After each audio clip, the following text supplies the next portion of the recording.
Jardins Históricos Brasileiros, dita Carta de Juiz de Fora.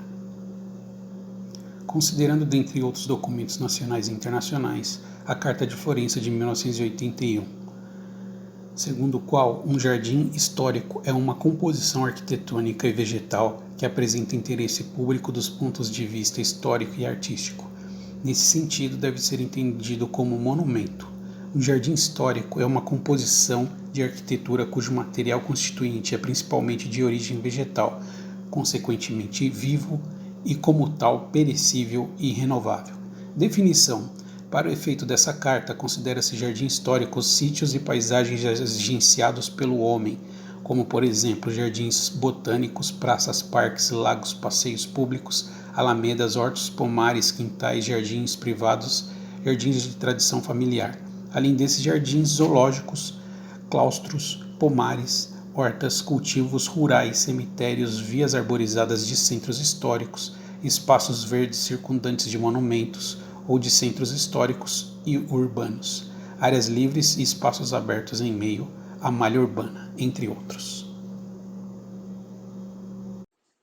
Autenticidade e integridade. A autenticidade é de extrema importância para a preservação dos jardins históricos ou de qualquer outro bem histórico, pois para cada canto dessas obras nos conta nossa própria história e cultura, e como a fundação dela se formou para que conhecemos os dias atuais. A arquitetura é o meio de história e conhecimento, que nos abre a visão passada para sabermos a evolução tanto da sociedade como dos elementos históricos. Para isso é preciso preservar ao máximo, mantendo a forma original, pois integridade é preservar. Autenticidade é cuidar dos elementos que compõem os jardins históricos. Preservar e ter cuidado, pois sofre com o efeito da natureza. Problemáticas e fatores de degradação. A degradação do jardim histórico não está somente apenas ligada com a ação natural, mas também pela ação humana e com a má manutenção e o apropriamento indevido da área, interesses pessoais ou até mesmo autopromoção.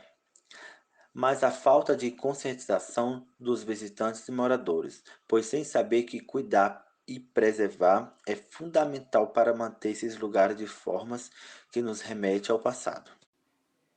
Como identificamos um jardim histórico?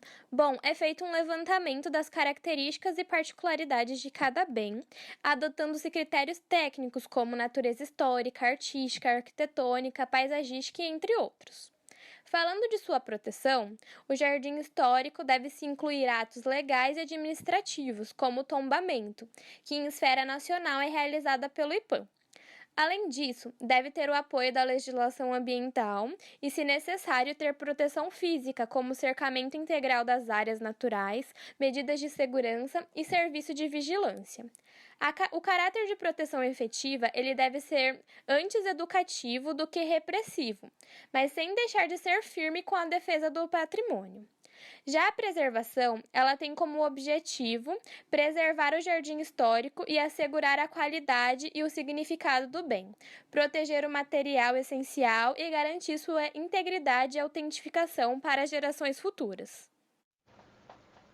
Conservação e manutenção. Com gestão programada conforme peculiaridades que condicionam e determinam formas de uso de atividades, dentre as intervenções em jardins históricos, pode-se distinguir a revitalização, que é designada para a revitalização de um bem cultural. Restituição, referindo-se ao conjunto de operações que visam recuperar as condições originais do bem cultural. Restauração, recuperar e reintegrar partes ou mesmo todos os elementos de um bem cultural. A manutenção funciona com ações sistemáticas visando manter um bem em condições de uso e fruição, com proteção contínua e do conteúdo do entorno do bem. Dentre os trabalhos de manutenção incluem-se varredura, capina, irrigação, entre outros. Tópico 9. Aspectos gerais da gestão. São consideradas 3 etapas para a gestão de jardins históricos, sendo elas a seleção de recursos humanos, a contratação de serviços e a fiscalização. Resume-se basicamente a seleção minimalista dos profissionais voltados à área, entre eles arquitetos paisagistas, botânicos e principalmente jardineiros que tratam diretamente dos jardins. Em seguida, vem a contratação desses profissionais, levando em consideração a importância da especialização e aos critérios estabelecidos pelo gestor de jardim. E, por último, a fiscalização, que compete à vistoria das operações que sobre eles incidiram, de acordo com a legislação e as normas estabelecidas. Tópico 10. Instrumentos de financiamento e fomento. Trata da criação de fundos financeiros para a preservação do patrimônio cultural, nesse caso, a importância dos jardins históricos, e deve-se ao governo, à sociedade ou ao proprietário do jardim. Tópico 11. Disposições finais.